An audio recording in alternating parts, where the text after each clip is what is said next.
I now call the Member of Youth Parliament from Kent to conclude the debate.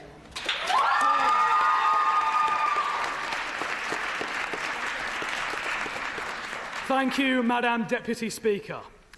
Would you let someone drive you around before they had taken a lesson? Would you let a doctor operate on you without having seen a scalpel? So why should we let the next generation grow up to be ill-informed and unprepared to vote? Young people must understand their rights in order to protect them. They must understand systems in order to change them. And they must be able to make an educated vote in order to empower their vote. However, the current state of political education denies them this, preventing the average citizen from holding politicians to account. Many amongst the general public do not yield the weapons of knowledge and truth. I mean, the curriculum places significant emphasis on English literacy so that we can thrive.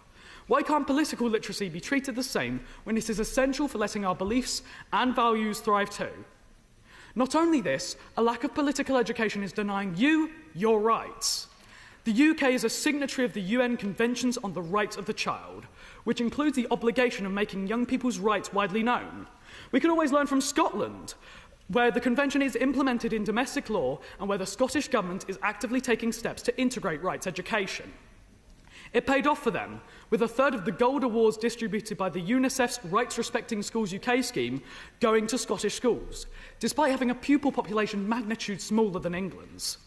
If they can manage, the rest of the UK has no excuse for not following suit.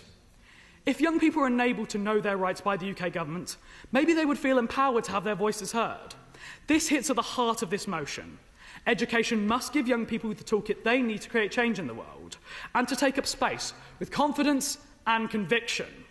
That is why I urge you to vote in favour of political education as our priority campaign, so that we can not only hold governments and decision makers to account for not properly providing young people their rights, we can work with them to be the vanguard for a new generation and able to better society as we know it, to be those who worked so that those who came after could not simply imagine change, they could create it. Thank you.